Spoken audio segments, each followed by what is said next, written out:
Last meeting, we already have discussed the introduction of our topic, which is international organizations and agreements created outside UN. We tackled about the classifications of international organizations, such as the international governmental organizations and international non-governmental organizations. We also have added that because of their significant and impactful contribution in the global system and international relations, multinational corporations are now considered as international organizations. We also have talked about the following: League of Arab States, APEC, ASEAN, BIS, and BSEC.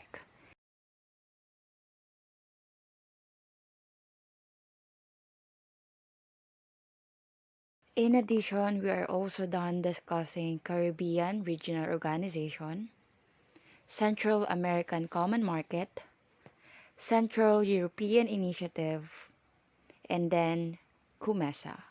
In continuation, let us start from the Commonwealth. So, the Commonwealth of Nations, or normally known as the Commonwealth, is an intergovernmental organization of five member states that are mostly former territories of British Empire. So, ang chief ng institution of the organization are the Commonwealth Secretariat, which focuses on intergovernmental aspects, and the Commonwealth Foundation, which focuses on non-governmental relations between member states.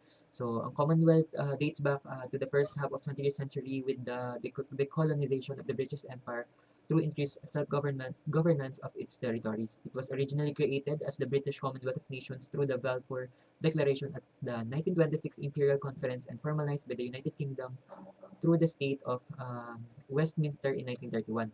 So the current Commonwealth of Nations was formally constituted by the London Declaration in 1949, which modernized the community and established the member states as free and equal. And yung symbol po ng pre-association is si Miss or si Queen Elizabeth II, who is the head of the Commonwealth. So the Queen is the head of the state with 16 o 16 na miyembro. Yung states na to ay kilala as the Commonwealth Realms. So yung 32 naman na sumunod na members ay tinatawag na Republic, and the five others have different monarchs. So member states have no obligation. So since wala silang obligation sa isa't isa, instead mas pinalalakas nila yung connections through they were united no by language, history, culture, and their shared values of democracy, human rights, and the rule of law. So yung values na yon ini-enshrine no yung Commonwealth para mag-promote ng because of that nakapag-promote sila ng quadrennial Commonwealth Games. So yun. So the Commonwealth kino-cover niya yung 29,958,050 square kilometers equivalent to yung grabe yung sakop niya sa 20% ng world's land area, and spans all six inhabited continents. So yun.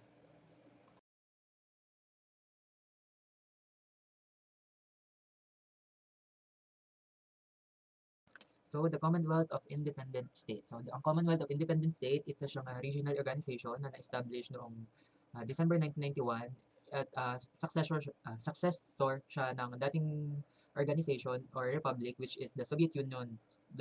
So they are Armenia, Azerbaijan, Belarus, Kazakhstan, Kyrgyzstan, Moldova, Russia, Tajikistan, Turkmenistan, Ukraine, and Uzbekistan, all which joined between 1991 and 1993. So the Commonwealth of Independent State aims to promote the coordination of its member in the realm of trade, finance, lawmaking, and the security, and to support cooperation in cross-border crime prevention, and it also participates in the United Nations peacekeeping purposes.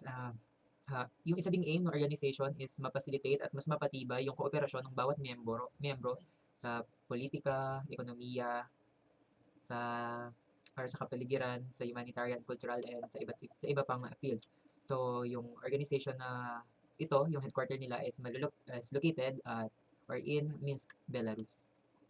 So, the Commonwealth of Independent State, or the CAS, has its function. So, one of its function is to coordinate its members' policies regarding their economies, foreign relation, defense, immigration policies, environmental protection, and law enforcement. Its top governmental body is a council composed of the member public heads of state. I mean, its top governmental body is a council. So it's composed of the member of publics, which is the head of state, na president, and the government, which is the prime minister. So The CIS encourages cooperation in economic, political, and military affairs. It has a certain power related to the coordinate of trade, finance, lawmaking, and security. So it has also promoted cooperation in cross-border crime prevention. So ang miyembro ng mga oh yes, ang miyembro ng mga bansang dito na kasama dito sa organization ay nag-sign ng agreements for economic cooperation and defense cooperation. So they have also signed agreements for cooperation in foreign policy and other matters.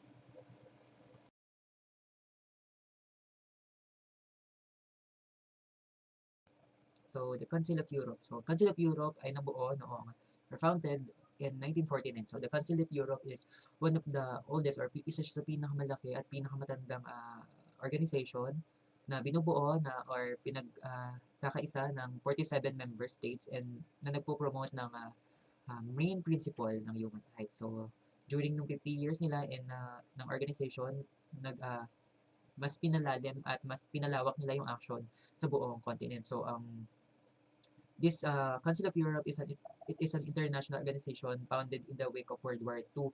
So, parang binuo siya to uphold the human rights, yes, the human rights, democracy, and the rule of law in Europe. So, founded in 1949, meron siyang, sabi ko tulad yung kanina, meron siyang 47 members, uh, with a population of 820 million na people, and yung yung budget na parang kumbaga na the operates the annual budget no na approximately ay 500 million euros yung kanilang gastos. So the Council of Europe's continents is the leading human rights protection organization na yun, siya ang leading human rights organization. So dun sa 47 members niya, 27 of which are members of the European Union. So ang main role talaga or objective ng organization is yung kaligtasan at proteksyon ng bawat tao na nakasali or hindi lang yung kasali pati yung buong Europe. Yun po. So next, the Economic Cooperation Organization or ECO isa po siyang Asian Political and Economic Intergovernmental Organization which was founded in 1985 in Tehran, TEHRAN, by leaders of Iran, Pakistan, and Turkey. So it provides a platform to discuss ways to improve development and promote trade and investment opportunities. So the ECO's Secretariat and Cultural Department are located in Iran. Its economic bureau is in Turkey, and its scientific bureau is situated in Pakistan. So the current framework of ECO expresses itself mostly in the form of bilateral agreements and arbitration mechanism between individual and fully sovereign member states. So it makes the ECO similar to ASEAN daw po. Parang hinahalintuyod siya sa ASEAN because of yung organization meron siyang offices and bureaucracy for implementation of trade among sovereign member states. So, ang overall purpose ng Economic Cooperation Organization is the sustainable economic development of its member states and the region as well.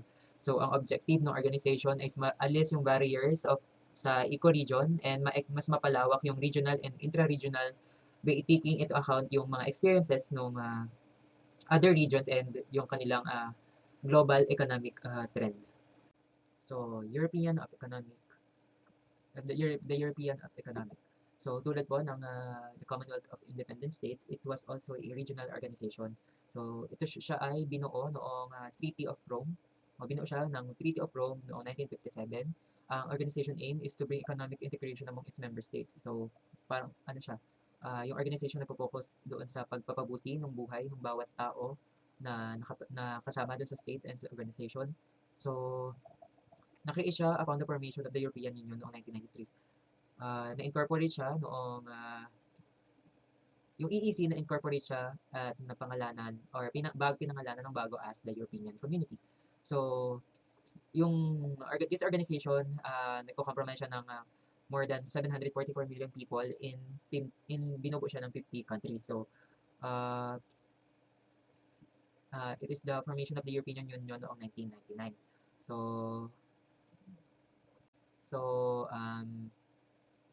Yung Euro or the organization, binibring niya together yung mga participating European countries through the convenience of a shared currency and because of that, nag-led po ito sa stronger cash flow ng European.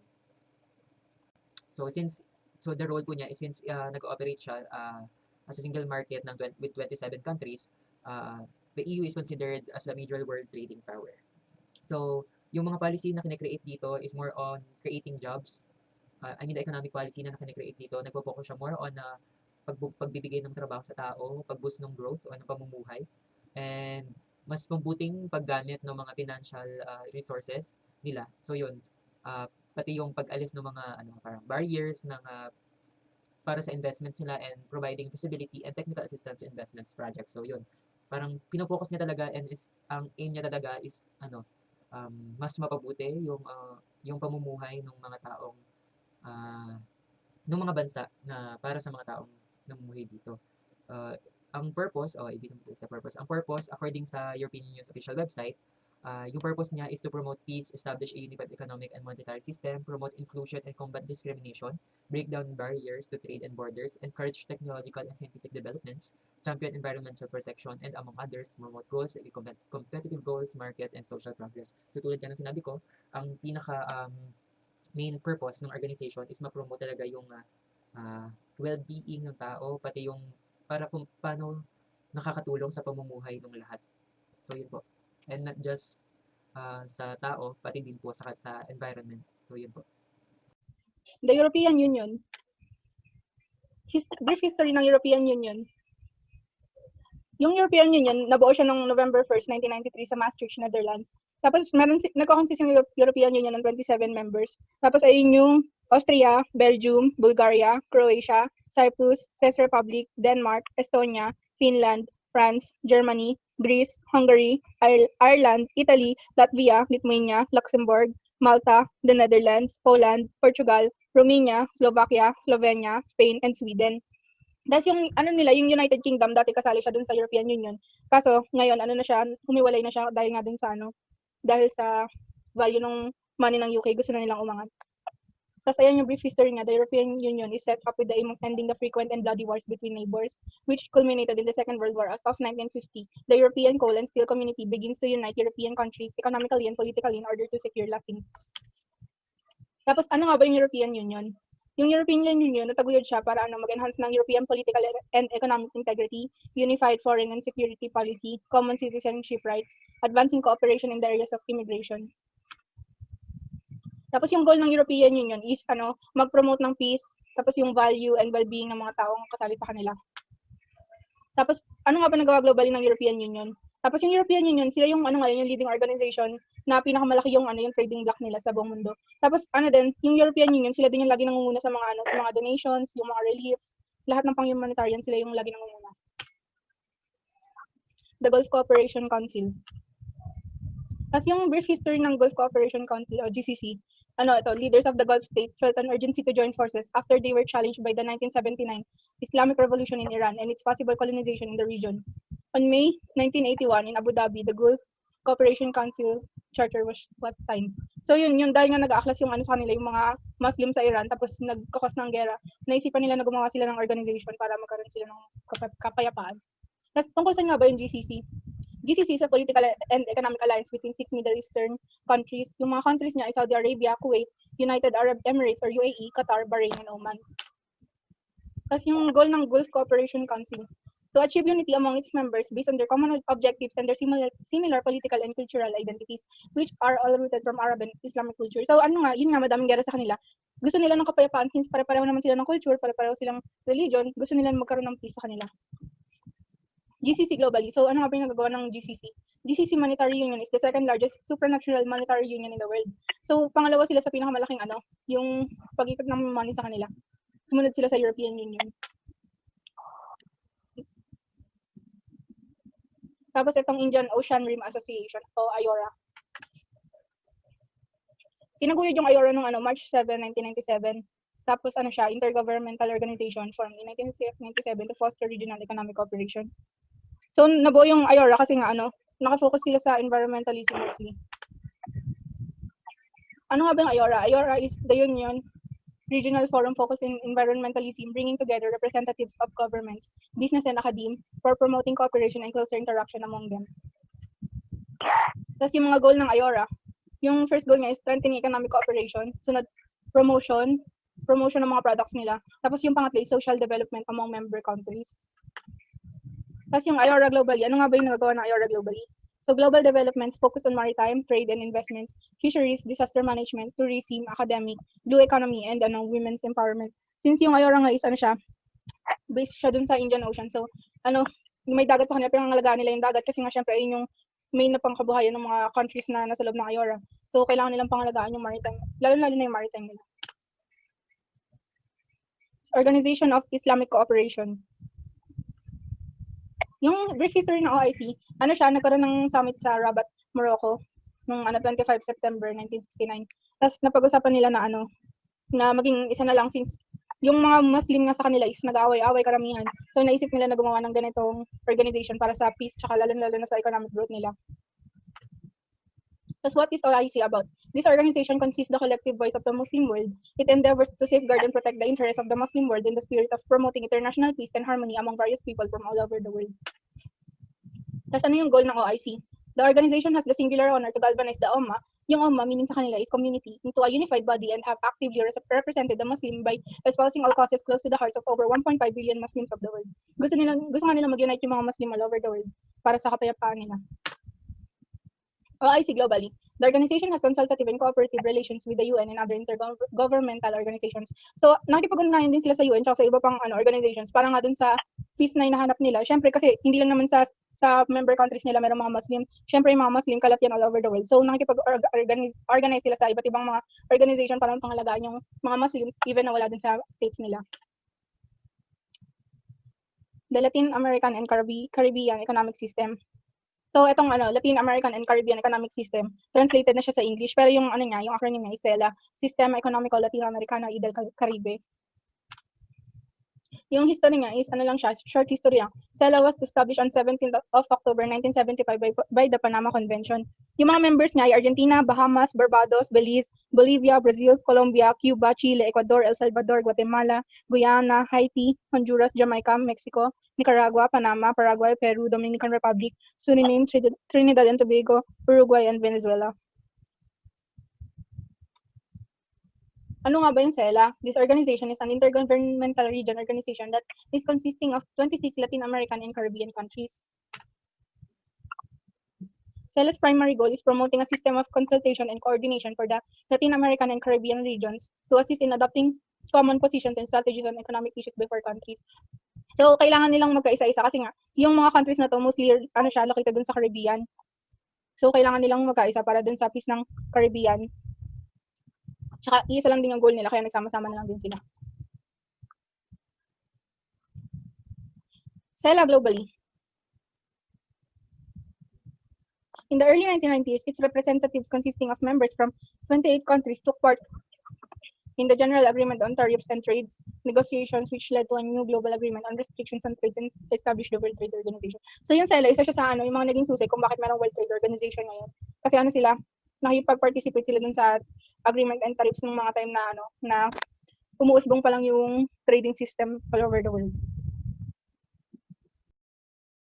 Ang AMU o Arab Maghreb Union is an institution that was established on February 17, 1989.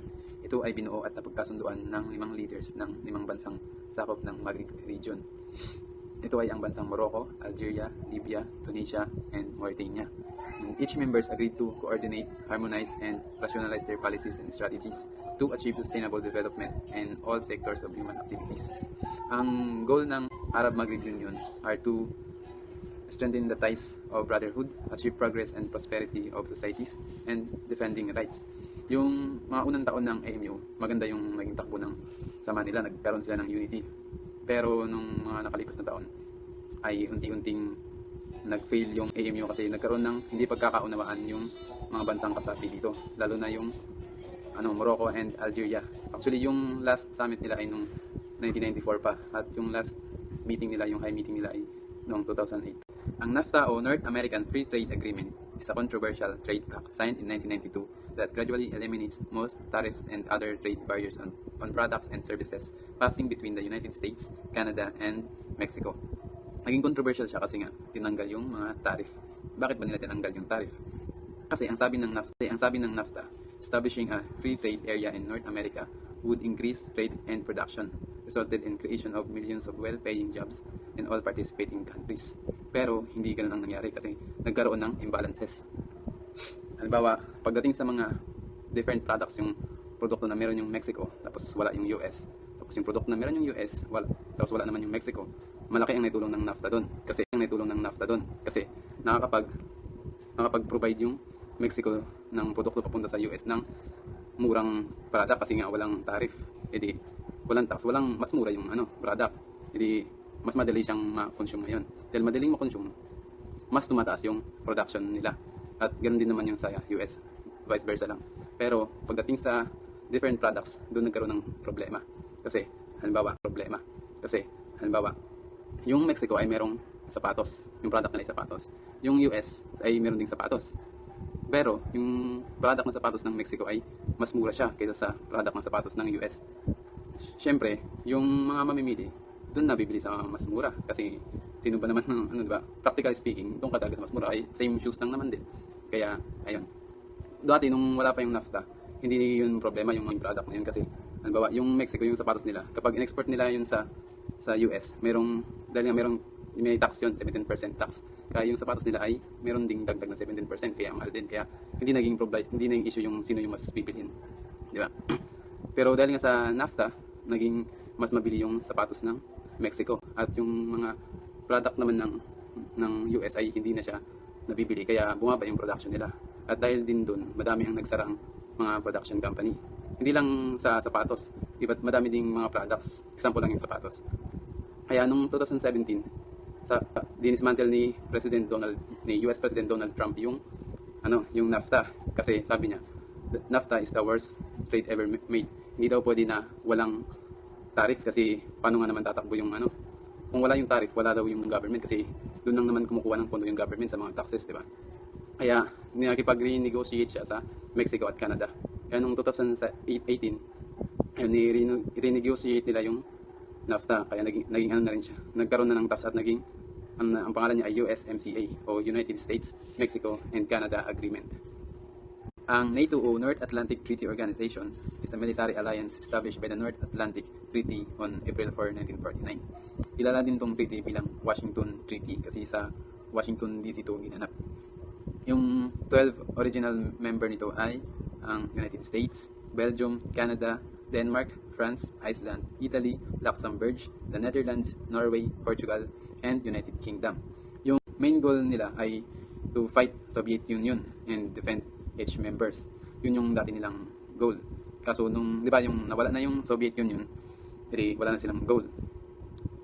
Kaya binago nila yung goal nila. Kasi dapat, di ba, nung nawala yung Soviet Union, magdi-dismantle na sana sila kasi nga wala na silang goal. Pero naisip nila na bakit hindi nila gawing globally yung NATO. Kaya dahil dati pa naman ay tumutulong na sila sa ibang bansa kahit hindi kasali sa organization nila. Katulad nung sa Korean War, nagpadala sila ng mga soldier nila dun sa South Korea para labanan yung North Korea, yung communist North Korea. Kasi di ba yung North Korea ay kasapi din naman ng kaalyansa ng Soviet, kaya siyempre tumulong din yung NATO kasi kalaban nila yung Soviet Union. Tapos hindi lang yun naman sila nakatulong din sila dun sa Afghanistan kasi di ba nung 9/11 attack noong 2001, nagpadala sila ng mga sundalo dun sa Afghanistan. Kung napanood niyo yung movie ni Chris Hemsworth na 12 Strong, ayun, parang ganun yung nila. Kaya dahil sa mga nagawa nila, dumami na yung mga sumali sa NATO. Sumali yung Greece and Turkey noong 1952, yung West Germany noong 1955. Noong 1990 sumali na yung buong Germany. Tapos Spain noong 1982, the Czech Republic, Hungary and Poland noong 1999, Bulgaria, Estonia, Latvia, Lithuania, Romania, Slovakia and Slovenia noong 2004, Albania and Croatia noong 2009, and Montenegro noong 2017. Tapos yung main goal na nilang yun ay the organization's purpose is to guarantee the freedom and security of its members through political and military means. It protects its members up to these days. Ayun. Ang OECD o Organization for Economic Cooperation and Development ay na-establish noong 1948 pero hindi pa talaga siya OECD. OEEC pa lang ang tawag sa kanya o Organization for European Economic Cooperation. kasi itinatag siya para sa European community. Tapos kilala din siya bilang Marshall Plan kasi si George Marshall ang nagplano ng OAEC. Kasi 'di ba noong pagkatapos ng World War II ay talaga namang devastated yung Europe kasi 'di ba yung Europe ang naging main battlefield ng war, kaya talaga namang durog yung Europe at bumaba yung ekonomiya nila. Kaya itong si George Marshall nag-isip siya kung paano matutulungan yung Europe. At ayun nga, binuo niya yung OAEC. Tapos yung main goal ng OAEC ay ayun nga, para tulungan yung European community para sa reconstruction nila. Tapos noong December 14, 1960, ang US at Canada ay sumali na sa OAEC. Kaya naging global stage na siya. Kaya naman nagkaroon ng OECD Convention. Tapos noong September 30, 1961, OECD was officially born. Ayun na nga.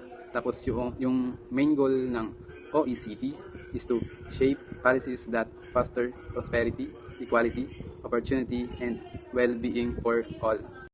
Ang OSCE o tinatawag na Organization for Security and Cooperation in Europe ay tinatawag din CSCE noon na Conference on Security and Cooperation in Europe. Ito ay ni-create ito para mag-serve as a multilateral forum for dialogue and negotiation between East and West. Then, napalitan ito noong ginawa itong OSCE kung saan ang desisyon na ito ay galing sa Budapest Summit of Heads of State or Government noong December 1994. Then, ginawa yung Helsinki Final Act noong August 1, 1975. It contains a number of key commitments on politico-military, economic and environmental, and human rights issues that became central to the so-called Helsinki process. Then, yung Helsinki process, ito ay isang fundamental agreement which focuses on cooperation and peaceful settlement on dispute. Then, ang purpose or goals ng OSCE ay magkaroon ng wide range of security issues such as conflict prevention to fostering economic development, and nag-ensure siya ng sustainable use of natural resources. Then, nagpo-promote din ng full respect of human rights and fundamental freedoms. Ang OSCE ay mayroong 57 states from Europe, Central Asia, and North America. Ito ang world's largest regional security organization. This security that compasses politico-military, economic, and environmental and human dimensions. Then matatagpuan ang OSCE sa Southeastern Europe, Eastern Europe, the South Caucasus, and Central Asia. Isa pa sa dahilan kung ba't ginawa ito ay para ma-improve yung lives ng individuals and community at saka conflict prevention and arms control. Ang mga tagapangasiwa nito ay ang Summit, Ministerial Council, Permanent Council, then Chairmanship. Kasama na rito ang OSCE Parliamentary Assembly. Then yung Summit, siya yung pinakamataas or head of states or government. Siya yung highest decision making body. Then nagpa-participate ito sa states kung saan ang organization nito ay nagsiset ng organization priority at saka nagpo-provide ng orientation for several years. Then yung Ministerial Council, it is composed of ministers for foreign affairs of the OSCE participating states at ang central decision making.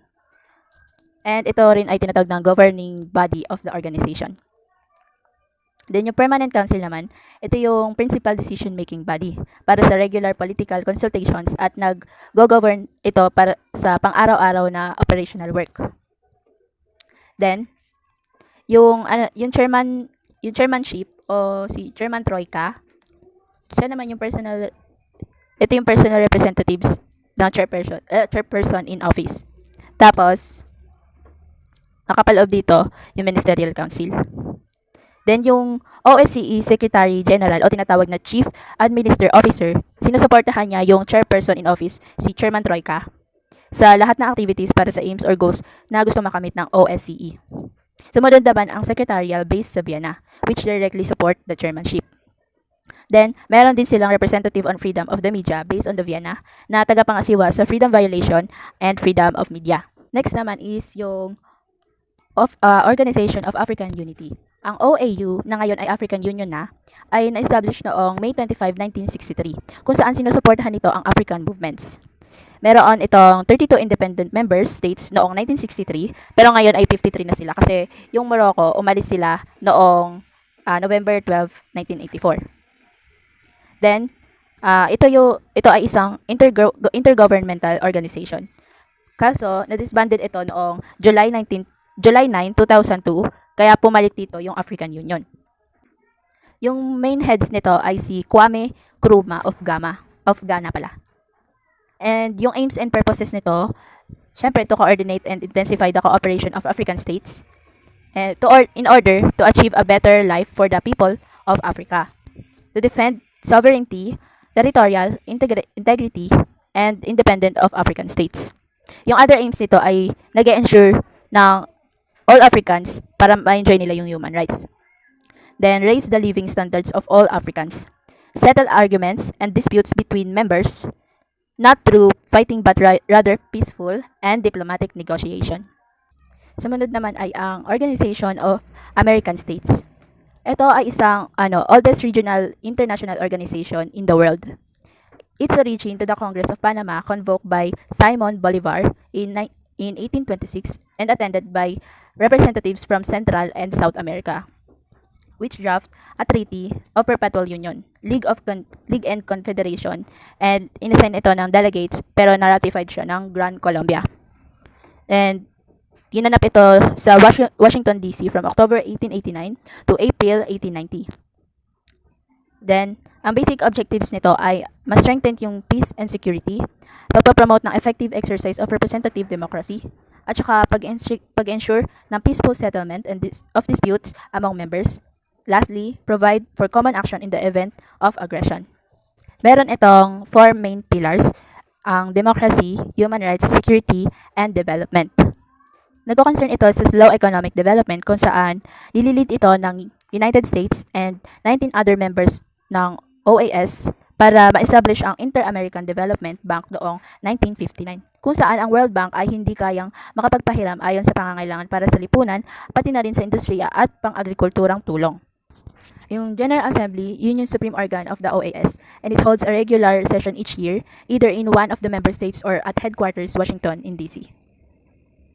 Then, yung meeting of consultation of foreign ministers can be called by any member state, either to consider problems of an urgent nature and of common interest to American states, o kaya mag-serve ng organ of consultation in cases of armed attack or other threats to international peace and security, per the Rio Treaty. Then, yung Permanent Council, nagko-compose ito ng ambassadors representing each member states, meets throughout the year in Washington, D.C.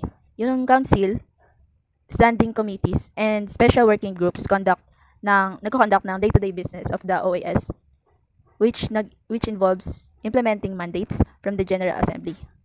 Yung General Secretariat or yung pinakamataas sa tagapangasiwa sa OAS, siya yung permanent and central organ of the OAS, executing programs and policies decided upon by the General Assembly at saka yung 2 councils. Dinadirect ito ng Secretary General na nag-occupy sa key position within the Inter-American System and serves the entire organization and all member states. Yung Secretary General and the Assistant Secretary General ay ina-elect by the General Assembly for 5-year term. Organization of the Petroleum Exporting Countries. Sila yung permanent intergovernmental organization na create sa Baghdad Conference on September 10 to 14, 1960 by Iran, Iraq, Kuwait, Saudi Arabia, and Venezuela. Noong 1960s, ang pagbuo ng OPEC ng 5 mga binubuo ng langis sa bansa sa Baghdad noong September 1960 ay naganap sa isang oras ng paglipat sa pang-ekonomiyang tanawin ng politika na may malawak na decolonization at pagsilang ng maraming mga bagong independent state sa umuunlad na mundo. Ang aims and goals ng OPEC ay upang maisaayos at mapag-isa ang mga patakaran sa petroleum sa mga kasaping bansa upang masiguro ang patas at matatag na presyo para sa mga gumagawa ng petrolyo. Isang mahusay, pang-ekonomiya at regular na pagbibigay ng petrolyo sa mga kumukonsumo ng mga bansa at isang patas na pagbalik sa kapital sa mga namumuhunan sa industriya. Ang OPEC Secretariat ay ang executive organ ng Organization of the Petroleum Exporting Countries. Ito ay matatagpuan sa Vienna, gumaganap din ito bilang punong himpilan ng organisasyon, alinsunod sa mga probisyon ng batas ng OPEC. Ito ay responsible para sa pagpapatupad ng lahat ng mga resolusyon na naipasa sa conference at isinasagawa ang lahat ng mga desisyon na ginawa ng lupon ng mga gobernador. Nagsasagawa rin ito ng pananaliksik ang mga natuklasan na binubuo ng mga pangunahing input. Ang SAARC o South Asian Association for Regional Cooperation ay na-establish kasama ng signing ng SAARC Charter sa Dhaka noong December 8, 1985. It comprises of 8 member states. Ang objectives or aims nito ay upang mataguyod ang kapakanan ng mga mamamayan ng South Asia at mapabuti ang kanilang kalidad ng buhay. Upang mapabilis din ang paglago ng ekonomiya, pag-unlad sa lipunan, at pag-unlad ng kultura sa rehiyon at upang mabigyan ang lahat ng individual ng pagkakataong mabuhay ng may dignidad at mapagtanto ang kanilang buong potensyal. Upang itaguyod din ang aktibong pakikipagtulungan at tulong sa kapwa sa larangan ng ekonomiya, panlipunan, pangkultura, panteknikal at pang-agham. Upang palakasin din ang kooperasyon sa iba pang mga umuunlad na bansa, upang palakasin ang kooperasyon sa kanilang mga sarili, sa mga international forum tungkol sa mga bagay sa kanilang interest. Just to give summary ng aming report, I will not be discussing any more international organizations. I will just conclude everything. And international organizations, there are those who regulate laws and disputes by continually working on with their charters and international laws where these international organizations are abiding. And also there are those who protect and conserve not just human rights and human values but also the natural resources and the environment. Some are actually combating climate change. There are also those who provide information, manage trends, and do research and studies for common good and to answer some conflicts and long-standing societal issues and problems. So there are those na ang gawain nila, ang purpose and role nila in the international setting is to provide information and nag-aaral sila. They do studies, they do research para masagot yung mga issue na matagal sa ating problems and sa ating lipunan ng mga problems. And meron naman na purong they are for the service of people and some are for the representation of their region and also promoting unity and establishing inter-region and inter-states relationship. And meron na they're standing up for worthy causes like HIV awareness, protection ng child rights, youth empowerment, women empowerment, and meron naman na ang foundation nila is yung mga advocacies nila. And meron din ng mga monetary and trade purposes. Ito yung mga IOs na ang focus nila is economic growth and mutual benefits ng mga members. So, bottom line of our report, UN may be the most familiar, largest na international organizations that we have today, but all these international organizations, may it be governmental or non-governmental, they serve their own purposes and they serve many diverse and different unique purposes, but ang ginagawa nila is they also play their part and they're actually the ones who keep the international and global relationship moving kasi nga they play a very vital and very important roles. So, apart from UN, meron talagang iba na they play important roles. So, thank you for listening and we hope as a group that you have learned something. If you have questions or clarifications, see you in class.